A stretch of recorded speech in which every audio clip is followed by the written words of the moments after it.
Hello, hello, hello. Welcome, everybody. Before I get started, we just had a storm come through. And funny story, actually. So, we had a storm come through, and it was started out as Tropical Storm Debby, and then it became Category 1 Debby, and then now it's back at Tropical Storm Debby. So this is the day after. There's branches blown everywhere. Luckily, we didn't lose power. But yesterday, around this time, I put a post on Facebook saying, joking around, I'm gonna go outside in the storm and do a video and talk like the weatherman, because in Florida we kind of make fun of the fact that if there's a storm, we're so used to storms coming through that when you hear about a storm and it's the media, the weatherman, the weather persons, they blow it up out of proportion. Like they make a big deal out of it. And like, oh, we're in these winds. And then you'll see somebody walk by walking their dog, somebody smoking a cigarette, and they're, because it's a story sell, whatever. But so I made a joke, and I was like, you know what? I got a kayak. I live near the water. I'm like, I got a kayak. There's like a little channel that opens up into a big bay, or the bay. It opens up to a tributary to the bay, which is kind of big open water for us when you leave the little channel we live. So I'm like, let me try to go out there. And I got on the kayak.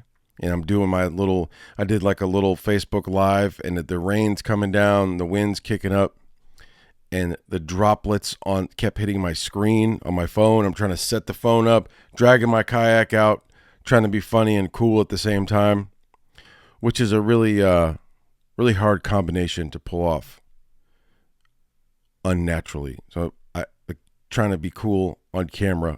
And by the way, this is my first episode on camera, and I'm using my onboard camera because I just wanted to get an episode done, talk about this movie. But anywho, mind the ADHD, by the way, going all over the place, but that's the fun part. So, where was I? So, I'm getting the kayak out. I'm doing a live on Facebook, and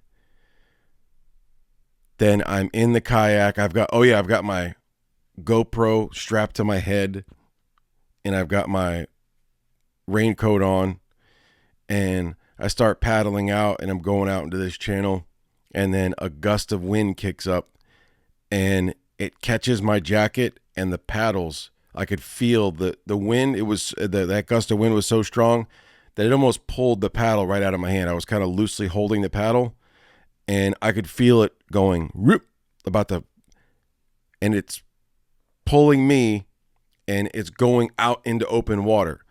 And it was all fun and games until that happened. And then I'm like, holy shit. So in my mind, I did some quick math. I'm like, how fast am I going to have to paddle to go back to where I was? 100 yards, maybe. I'm not even 100 yards away from where I launched the kayak on the dock. And for about 5 minutes straight, I was having an anxiety attack. Just heart probably was like at 200, 300 beats a minute. And I'm just like, holy fuck, I'm scared as shit. I'm like, yeah, that's real fun, real cool. That went out the fucking window. But anywho, just to be joking around, I get back, and then I read one of the comments from one of my family members from when I posted before I even thought about taking the kayak out. So I'm going to go out in the weather. Somebody said, yeah, you'll probably do it too. And it was funny because I was actually still in the kayak when I read that. Like, you know me well. But so that was fun. The water's coming up. Today is flooded. There's tree limbs, kind of minor. You can always judge a storm in Florida by the next day and how bad the tree limbs are on the ground. The fun fact about palms, palm is not an actual tree. People say palm trees, but a palm is actually, I learned this in a horticulture class I took a long time ago. Palm is an evolved type of grass, which is really cool. It doesn't have rings around it, but they're so elastic. And when they're in a storm, you'll see a palm bending over. But what happens is those husks, I think, I don't know what the fuck that part is called. So much for the horticulture. That shit flies around, and little oak tree branches fly around. So it wasn't too bad looking at it this morning. It was, however, the water was up as high as I've seen it since I've lived here. It's about 8 inches from coming up over the seawall. And so, my thoughts and prayers. I hope everybody's safe, and nobody was hurt, and nobody lost their home in this storm. As actually, it's continuing to go through. I don't know where it is right now. If it's supposed to go up through Florida, up to Georgia, or come out on Georgia and then go up the coast of Georgia. But I hope everybody's safe. So that's that. This week, before I get the show started, I want to say this week to talk about last week's. The question was last week for the listeners to interact. The question was, what was your favorite Marvel movie and why, or tell a story, and I'll give you a shout out. And last week it was Andy, and Andy's my good friend and a good friend to my show. And what Andy wrote was very interesting. He wrote, "Hi, Thomas. I love your podcast. My favorite Marvel movie is Iron Man 2008. I love the humor that Robert Downey Jr. brought to the role of Tony Stark. And I loved the story arc, watching Stark go from a rich playboy to embracing his place as a righteous superhero.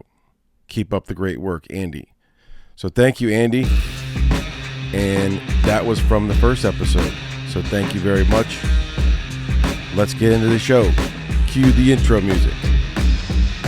Now, so, Goodfellas.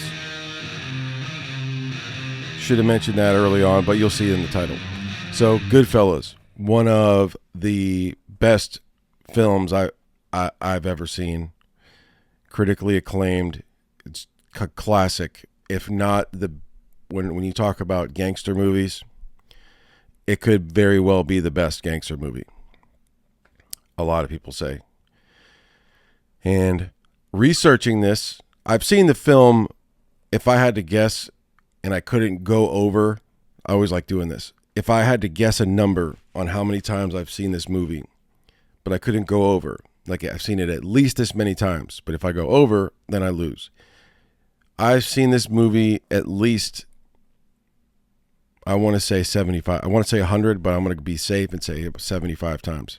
Came out in 1990, September of 1990. And it was based on a book by Nicholas Pileggi, and the book was called Wise Guy. Now, Wise Guy that came out. It was written in, I don't know, he worked on it in the 80s, early 80s, and it came out in 1985. And Martin Scorsese found that book, which is really cool how that came to pass. I'm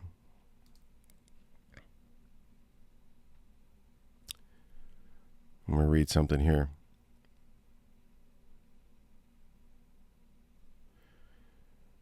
One of the most important things why Pileggi decided to write this book is the same reason why I believe Martin Scorsese did the film, was because of the unique story of Henry Hill and how Henry Hill was disconnected. All of the other so Nick Pileggi is a New York guy. He's a New York journalist. And during the time of the 70s and 80s, he had the pick of the litter, as they say, to interview gangsters, mobsters, connected guys, made guys. So he interviewed a whole bunch of them. he's heard everything, and which he reported on, as he should have. And he also comes from that East New York area where this is based. Also, Martin Scorsese is from the same area, mind you. So they had both grown up in these areas, in these neighborhoods, and they've seen the stuff that Henry Hill talks about. For example, Martin Scorsese had witnessed a guy get shot when he was a kid. And so did Henry Hill when he talks about it in the book, which is in the film. When the scene where Henry's working in the pizza shop, or he's hanging around the cab stand, and he's with Paulie's brother, which is Tootie. And then, Ray Liotta's narrating. He says, that's the first time that he'd ever seen anyone get shot. And this guy's yelling and screaming, and he's bleeding. He's, hey, they shot me. And they knew these guys, and what Tootie said was, you're a real fucking jerk. You wasted 8 fucking aprons on the guy. 8 fucking aprons on this guy. You got to toughen up. And I'll get into the beginning. So the way that he talked about his fondness for these guys and how it was like a family, but there was also this cold callousness of being violent, using violence to get what you want, to make money, to fuck express emotion. You're going to smack somebody around. You're losing a card game. Tommy, Joe Pesci's character, shoots the guy Spider, as we all know, is one of the famous scenes, go fuck yourself. So violence was used for so many reasons, which it is in a lot of different, not just the mafia, but, in life. And Henry Hill did a really good job disconnecting from that. He spoke about it matter-of-factly. He's a well-spoken guy. I'll read you a quote that Nick Pileggi, the writer of the book, said. Let me go back and read you something about Pileggi. So Pileggi just kind of walks into the Associated Press in New York, and he thought it was the Atlantic Pacific grocery store chain. Someone said, go get a job. And he said you couldn't do that nowadays. You'd have to have some degree from a prestigious university. He said magazine work led to an interview with gangster Henry Hill, who was seeking a writer to tell his story. Mob authors such as Peter Moss also were considered, but Pileggi, who had built that card file, knew a lot of the same people as Hill, even down to their nicknames. Card file meaning he had worked so many different people in crime.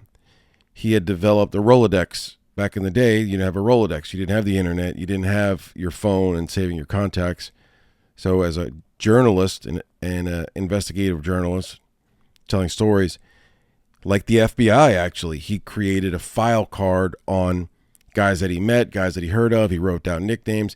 And he was also from the same area where Henry Hill is from. He said, Henry and I hit it off, Pileggi said.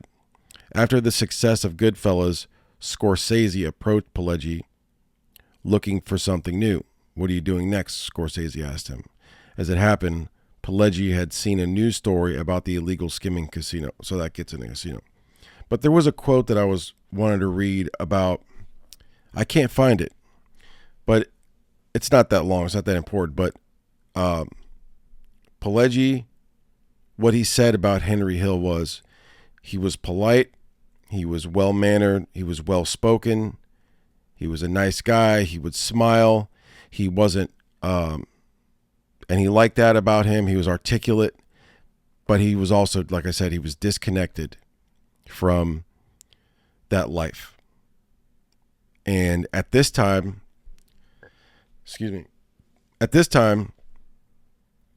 Henry Hill's already in the witness protection program. Nick Pileggi had to meet Henry Hill through the FBI. They had to get him on a plane, and they didn't tell him where he was going, which I find fascinating. Like, wow, the FBI is going to fly this guy, but he was kind of he helped Henry Hill helped take so many of these guys down that they gave him the royal treatment. So, getting into the movie, Scorsese, who was already well known by this time, he had done 18 films, and he had Taxi Driver, Mean Streets, Raging Bull, and The Passion of the Christ. I'm sorry. Not The Passion of the Christ. I always forget this name. I want to say The Passion of the Christ or Jesus Christ Superstar. But it's The Last Temptation of Christ. The Last Temptation of Christ. So I'm looking at Martin Scorsese's IMDb, his directorial. He's a director going back to the first thing he ever did was called The Big Shave, short director. Then there was a movie called Vesuvius 6, 1959. That's crazy. 1959, he directed his first. But then it went to Mean Streets, was his 1973. He did Mean Streets. Then he did Taxi Driver, 1976. New York, 77. The Last Waltz, Raging Bull, 1980. The King of Comedy. There was a show called Amazing Stories, and he did an episode of that, which is really cool. Steven Spielberg also did one too. And then he actually directed, he actually directed the Michael Jackson Bad video, which is so crazy. It's pretty cool. Then he did The Last Temptation of Christ. And then, so he has done, he had done big movies, and he didn't, he did Mean Streets. So, and Godfather was already made. Godfather 2 was already made by the time he started this film.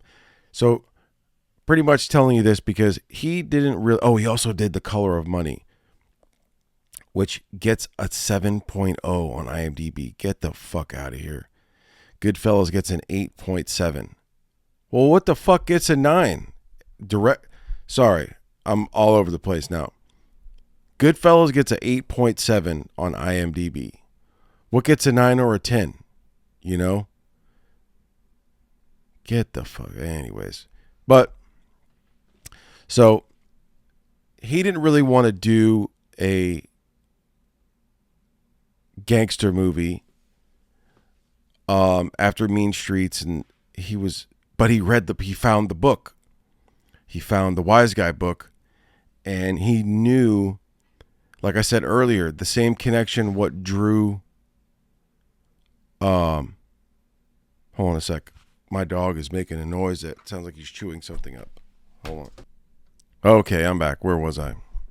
The life of trying to podcast with the video. A little different. Another element here. But it's great.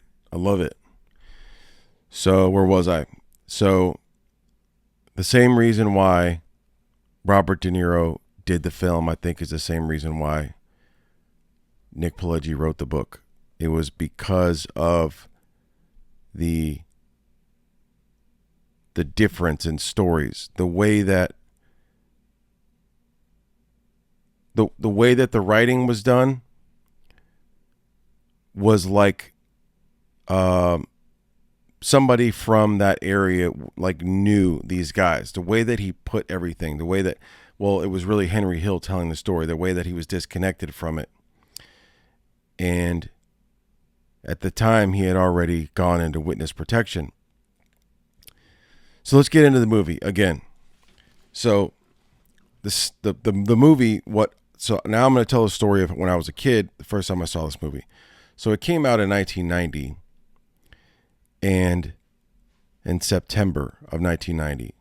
So I was 10 when it came out, and I was probably 11 when I saw it. I didn't see it in the theater. I saw it as a kid at home on HBO. I used to stay up late at night. Some of the best movies I've seen or growing up or what what drew me to movies was getting to stay up late and watch movies like Nightmare on Elm Street, The Fly with Jeff Goldblum. I remember Police Academy Part 4 especially. Me and my friend were talking about that the other day. Goonies was on HBO. So many great movies. Indiana Jones and the Temple of Doom. That was my first Indiana Jones movie, actually. So, I'm a kid, and anybody who's seen the movie, if you remember watching this movie for the first time, fucking up my backdrop, man. My wall back here. My brick wall, son. You can't mess with this brick wall back here. But,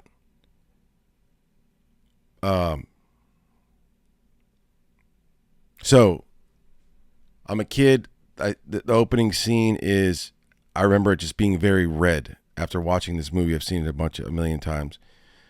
But the opening credits was a car driving and the sound of cars just shoo, and that usage of the credits just shoo, going across the screen. To fix some things. Like I said, going across the screen. Jerome, Robert De Niro, Jerome, Joe Pesci, Jerome, Ray Liotta, directed by Martin Scorsese. And it opens up with 3 guys in a car, 2 asleep, 1 driving, and it's just, you just want to know what's happening. Just the way that that's framed, the sound, there's no music going on. There's just a guy driving. You're like, what's happening? I remember the first time watching that and just being so intrigued. What's happening? What's going on? And then within the first 10 seconds, there's a thud, a thump in the back of the car. What's happening? And these guys they don't know what's happening. So you kind of want to know. So that opening scene just brings you in. That way, how Martin Scorsese just visually just brought you in. Now you're just riding along with this guy, Henry, up until Karen starts taking over the narrating, which I think is a good choice, which I don't think a lot of people would have had 2 different people narrating. But so you're in the story. There's 2 guys asleep, 1 guy awake driving, lone highway, dark, late night, half asleep, looks tired.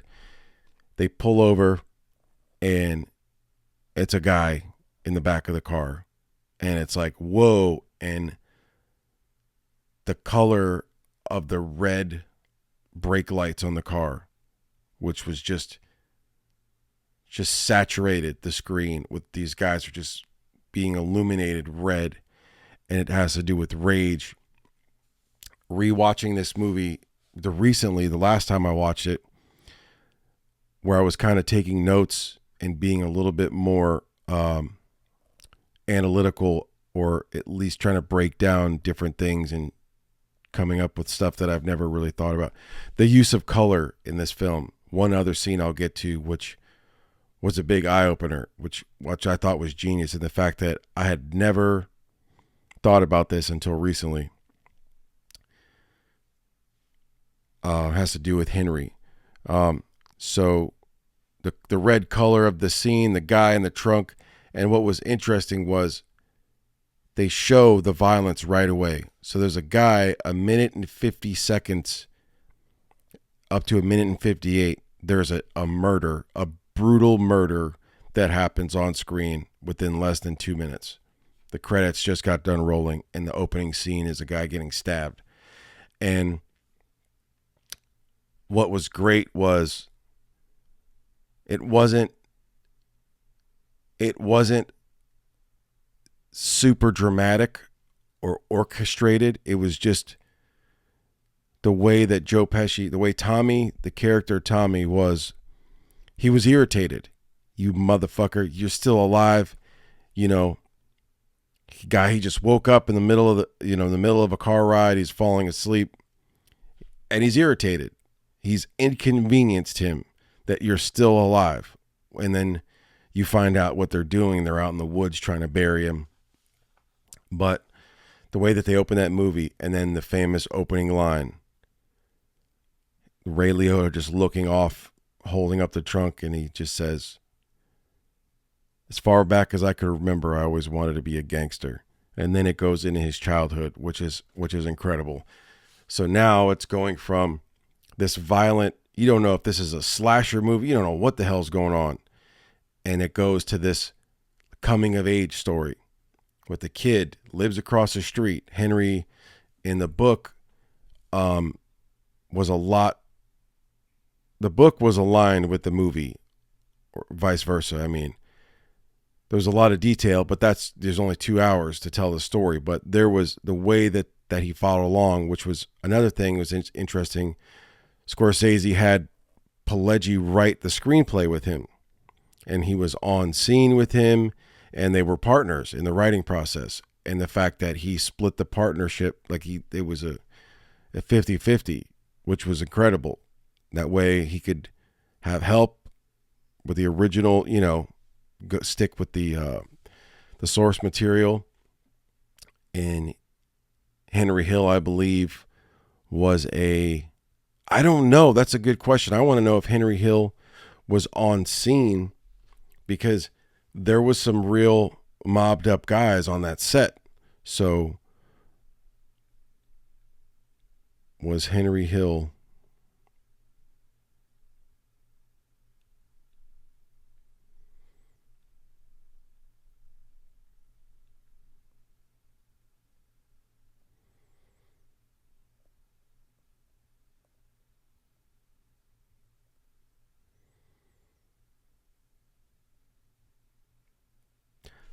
So I don't know. There's nothing here that I see that he was on the set, but I know that Ray Liotta spent a lot of time with him.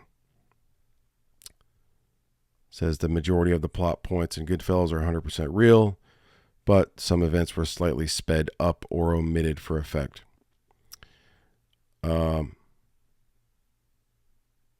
Says De Niro's performance as Jimmy Conway in Goodfellas, whose real name is Jimmy Burke, by the way, is authentic and chilling, and Martin Scorsese's masterful direction elevates the portrayal. He was a real killer, this guy, Jimmy Burke. He's an Irish guy, too. He's 100% Irish. So, coming of age story, Henry Hill is a kid. He's got like 3 sisters, a full house. There's like 7 of them in this little apartment. And there's the mom, she's Italian from Sicily. The dad, he's this Irish guy. He's a union. He was a union electrician. And back then, from what Henry Hill said in the book, that they didn't make a lot of money. Electricians make good money now. You could buy, but back then, even being a union guy, they didn't make much money.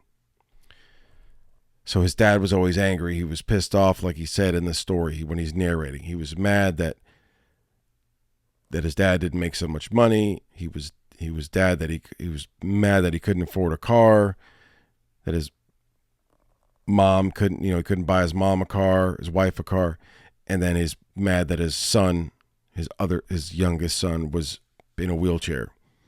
I don't know exactly what he was born with, but it was some kind of spinal disease that he was born with, and he couldn't walk. And he had 3 sisters. And he was always, in a book, he said he was always pissed off because the house was always so loud. All this noise, I can't have any peace and quiet. He would always say that. I can't have any peace and quiet. I can't have any peace and quiet. Which a lot of us could probably relate to. But, excuse me.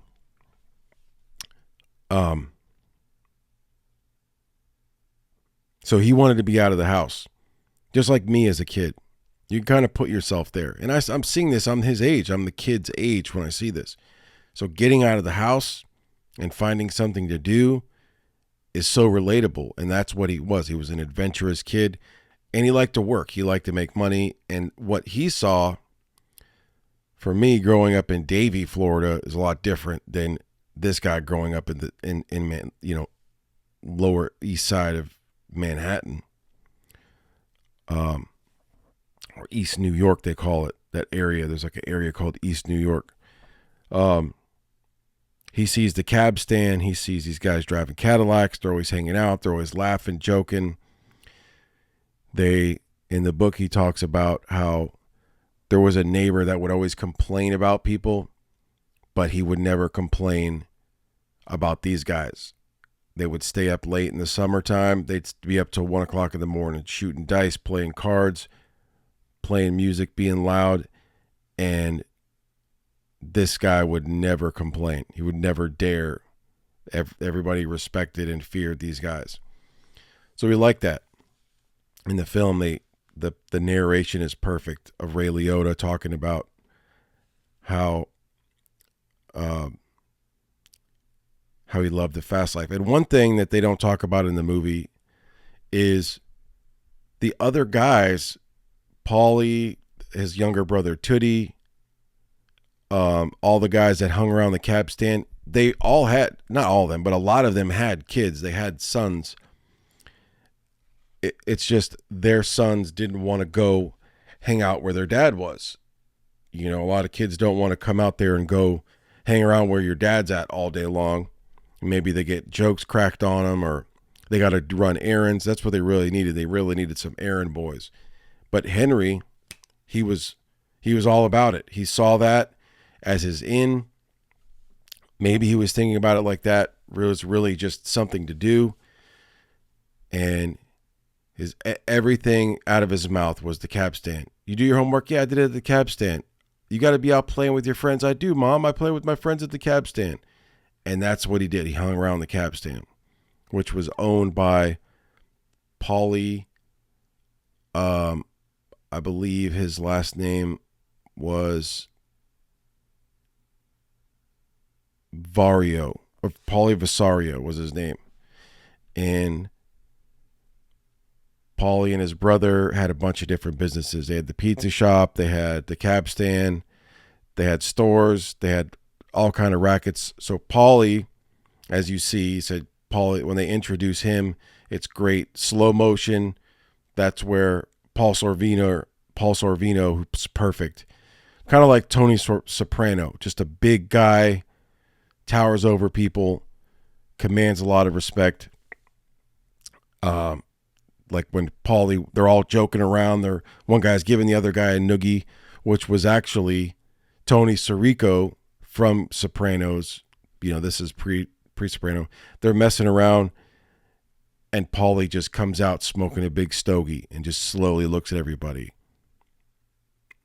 And that means, hey, knock it off. Keep, knock off the horse plant. He just commanded that respect. And the narration where he said Paulie didn't have to really move for anybody. He didn't like using phones. But so there's a scene that was kind of there's this coming of age story in this kid getting this job, hanging around with these people. He liked the life. He felt like he had like a second family kind of thing. They liked him. They introduced him as the kid. But one of the defining moments, I think, when you look back at this story was when Henry, and this happened to Scorsese. Scorsese, as a kid, saw a guy shot in his neighborhood, and he remembered that. That was another thing that he related with the book a lot. And so did Nick Pileggi. They all lived in that same area. They all knew the guys that talked like this, the whole thing. So Henry's working at the pizza shop, doing errands like he did, had a million jobs for these guys. And he sees a guy shot. He says, "That's the first time I ever seen a guy shot." And the guy walks up. He's bleeding. They shot me. They shot me. They shot me. And he runs in. He goes and grabs a bunch of aprons. And it helps him wrap his hand or wherever he got shot, his arm. And the guy kind of walks away. Some ladies help him, try to probably go get him to the hospital. And the first thing that Tootie says is, 8 fucking aprons. You waste 8 fucking aprons on this guy. You got to toughen up. And it was kind of like, wow. Like, man, you you give a shit more about the aprons, $1.20's worth of aprons than you do about a guy getting shot. And that's just how it was. Who gives a fuck? That's life. Keep it moving, And I think that was a crucial point in the story to show that that's just how it was. That's what they were around. That was the neighborhood they lived in, the life that was just the parameters, if you want to say, of that story. Excuse me. So then you get introduced to Jimmy Burke, who was in the movie was Jimmy Conway, but the real guy was Jimmy Burke. And he was a money flasher. He made a lot of money. He was a good earner. He wasn't a made guy, but he was well connected. He was well liked. He was a sharp dresser from what I read. He was good with the ladies. He had been to prison did some time, came out, was a stand-up guy as far as that life is concerned. And Henry Hill as a kid sees this guy passing out money to everybody. And he's like, wow, that really interested him. Because as a kid, he liked to make money too. They used to do credit card scams. They used to do counterfeit scams. In the book, he talked about they call it in like the springtime for whatever reason. They would do this they call it cash days. And that would mean where Henry Hill as a kid went off with this guy. I think he was like half a junkie or something. And he would drive him around to different neighborhoods, different stores, and they would have fake 20s. And he said he taught him how to make the fake 20 look even more real by using cold coffee and cigarette ashes and kind of rub it on the bills, and it would make it look real. And he said when you go in the store and you take a fake 20, they'd buy these fake 20s for cents on the dollar. They would he'd have the kid go into the store, seeming like an innocent kid, go in the store, buy a $1 to $2 item, and then get the other $18 or $19 back. And they'd have, by the end of the day, they would have a car full of merchandise that they bought that the kid got to keep or split up. Plus he'd get a percentage of the money. And there was credit card scams. And he talked about how the reality behind Henry Hill, talking about the reality behind these guys, was they really just cared about money. And he said Paulie would use these fake credit cards. He had a name for them. It was like Daboon or something like that, or Gaboon or something. And he said he liked using those. He'd take his wife on the town. He'd buy Christmas presents. He'd go out to dinner. Even though the guy had like 20 businesses, he had money coming in from everybody paying him. Everybody's paying him a cut. This guy's stacked. He's loaded with money. He's a captain. He's the boss of their crew. Paulie, I mean.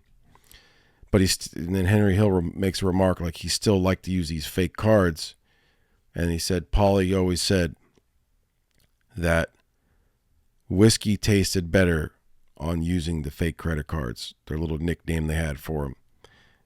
And he's like more than anything, he just wanted to get over on people. That's all it was. He just wanted to get over on people, make money, and that was that.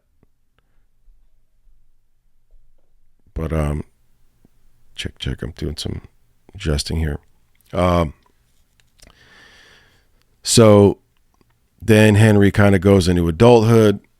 He's working with Tommy, as you see the introduction of Joe Pesci's character, the younger character. He gets busted selling cigarettes. Then he kind of grows up. Jimmy gives him a couple $100 and says, "Oh, you popped your cherry." Or Paulie says that. And he felt really close with them. Really close with these guys. They protected him. They cared about him. And eventually he stabbed him in the back. He looked out for himself. He got busted with doing drug deals, which he wasn't even supposed to do. So, in fact, what's strange is Paulie was trying to protect him from that. So I'll get into that moving along with the story. So Paulie was trying to protect Henry. He said when they went to prison together, they did a few years together. They showed how these mob guys had it made in the prison at that time. They had their own little area. They could cook. They had liquor. They had pills. They had everything. Lobster coming in, which you hear a lot of guys in real life say, yeah, it's not really like that. But at that time, it probably was, but not now. But when he got out of prison, the day Henry got out of prison, he went home, saw his family, and he said, I got to go see Paulie. There's the first person he's going to go check in with. And he says, because Paulie had got out before him, said, I know what you were doing in the joint. I don't care about that. You did what you had to do to get by. But none of that trash. And he meant drugs. He said, I don't want any of that trash. And if you see anybody messing with that stuff, you tell me. And he pops, smacks him, gives him a little slap on the face. Says, you tell me. Don't mess around. And he meant it. Because the old mafia, that was a no-no. Narcotics was a no-no because it was bad for the community. It was bad for business because the police would be on your ass if you're selling drugs. And it just turns the world and the world that you live in into shit. And as you see now with the fentanyl and the opioid epidemic that we're going through, it just takes it turns your communities into fucking shit, you know. Drugs are bad, okay? But that's what Henry ends up getting in big trouble for. And but yeah, he had this family, they were protecting him. But one of the things I was going to say about the violence was, I'll start wrapping it up here shortly, but the first time that you see Henry commit violence, it's normally Jimmy and Tommy. You know, Tommy is a extremely violent guy. In real, I think his name was Tommy DeVito in real life. And he was an extremely violent guy. And they actually did kill a made guy. And that really happened. He killed a made guy and they ended up killing him. The timelines might be a little different, but Jimmy is an extremely violent guy. The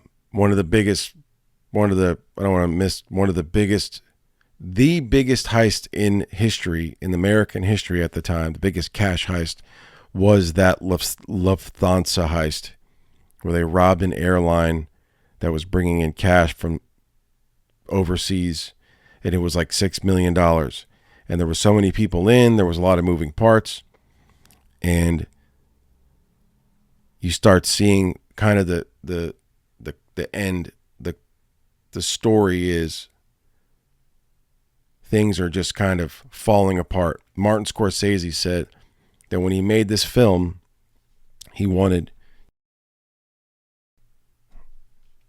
Martin Scorsese said, I wanted lots of movement, and I wanted it to be throughout the whole picture. And I wanted the style to kind of break down by the end, so that by his last day as a wise guy, it's as if the whole picture would be out of control. Give the impression he's just going to spin off the edge and fly out. And that was the buildup of things are kind of in control. He meets Karen. One of the interesting things, and I'm backtracking now, so that one of the interesting things is when he meets Karen,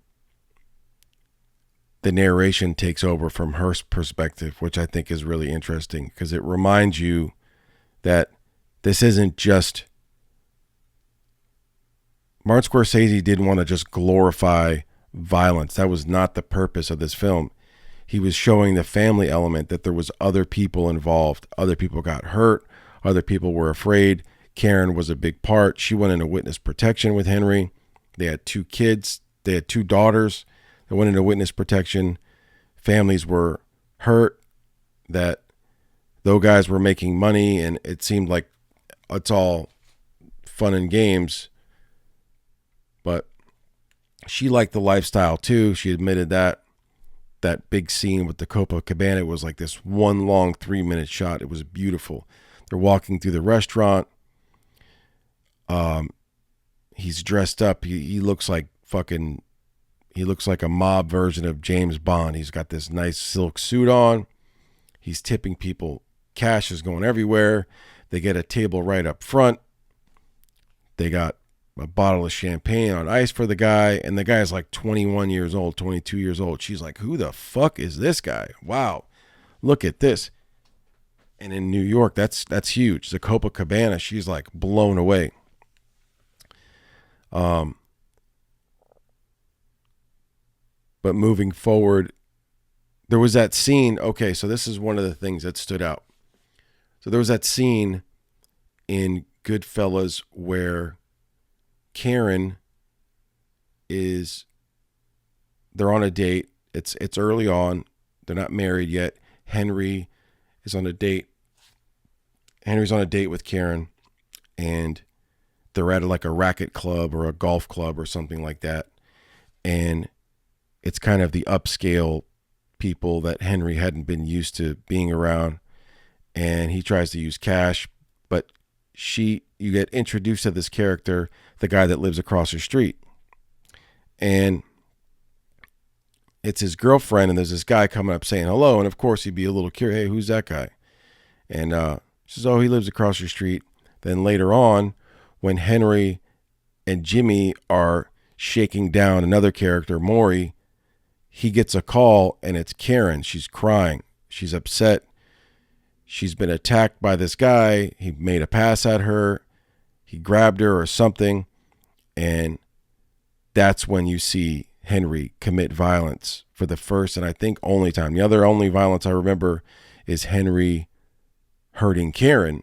But when it came to her, he was really protective, and it showed that side of him, that he was a part of the violence as well. But one of the things about this scene is what Martin Scorsese did was use this opportunity visually to paint a picture. Karen lives in this really nice neighborhood. It looks like the American dream neighborhood. They pull up, and everything is colorful. The use of color is amazing, mixed in with this intense story, part of the storyline. So it pulls up. Henry's in this bright canary yellow car, convertible. Karen's wearing this bright pink cashmere sweater. The guy across the street has this bright red Corvette, bright green grass, pink azaleas in the background. The birds are chirping really loud too. The birds are just chirping. Everything is calm and quiet in this nice neighborhood. Could be any town, USA. And that sound of it reminds you of like America. Birds chirping, grass, yards, and the slapping of the sprinkler head, the brass hitting the spring and the flapper and all that. And here comes Henry. He's in black pants, black shirt, and this dark red rust blood colored jacket. And when he lets her go inside, and he knows what he's there for. He's there for one reason and one reason only, and it's to fuck this guy up. And that was the use of, it was almost like Henry was like grim death, or like a lion going after his prey. And he cuts through the scene with this dark, has a straight look on his face. And it was almost like Michael Myers walking across the street. You're like, holy shit, he's got a pistol in his hand, and he beats the fuck out of him. And he says, if you ever fucking touch Karen again, you're dead. And he points the gun at the other guys. And that's when Karen narrates, and she sees out the window what happened. And she says, I think I kind of liked it. And that was pretty interesting, that she knew what she was getting into. She wasn't 100% naive. She knew what was going on. And then Henry goes to prison. He's on drugs. He does the first stint in prison. He gets hooked on drugs, and the use of drugs in the real Henry Hill's life is definitely there. He'd been doing cocaine. In fact, what happened in the end was, like, again, I'm going to wrap it up now. In the end, with the heist, the bodies just started piling up. There's $6 million cash. People are spreading it. And you kind of don't know did Jimmy kill everybody? Did Jimmy want to kill everybody because they were loose ends and they could have told on him? Or did he not just want to share the fucking money? And it was probably a little bit of both. But he probably just didn't want to share the money. He wanted to keep it for himself. Because greed in this movie, it shows that just greed is at the top of the food chain. That's what it is. You might be a nice guy, but how much money are you bringing in? Are you paying your fucking dues on time? Are you collecting? Oh, you're great. Oh yeah. Oh, you're a great singer. You're a great dancer. That's great. What are you doing for me? And Martin Scorsese does a really good job of balancing it out. Coming up to the end of the film, shows Henry Hill in the courtroom, and he, just like it happened in real life, he's physically pointing out the people that were like his family. He tells on all these guys that protected him and helped kind of raise him. An interesting fact, when Ray Liotta was interviewed about Henry Hill, he's like, yeah, he's kind of a piece of shit. You know, he kind of said that. He's kind of a piece of shit. In the end, what happened was Henry Hill ended up going to witness protection with Karen and his 2 kids. They really wanted to break this case.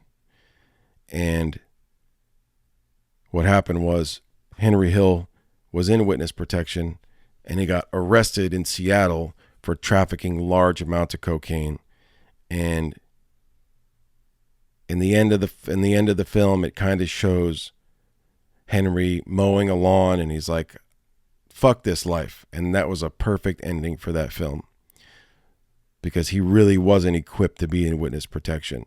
It was kind of like you could take a fish out of water or a duck out of the whatever it is, but you know what I mean. But hey, thank you guys very much. This has been Real Distracted episode number 2, doing video for the first time. Thank you for joining along. I've had a good time talking about this movie. It's a lot to talk about. We'll get into something great next time. And for the listeners out there for this week, I want to know, let's think of a good question. What's your favorite scene in this film? That's what, what is your favorite scene? Even more importantly, what do you think, what's your favorite scene, and what scene do you think was the most important for telling this story? That's what I got. Let me know. Email me, realdistractedpod@gmail.com. I'm out.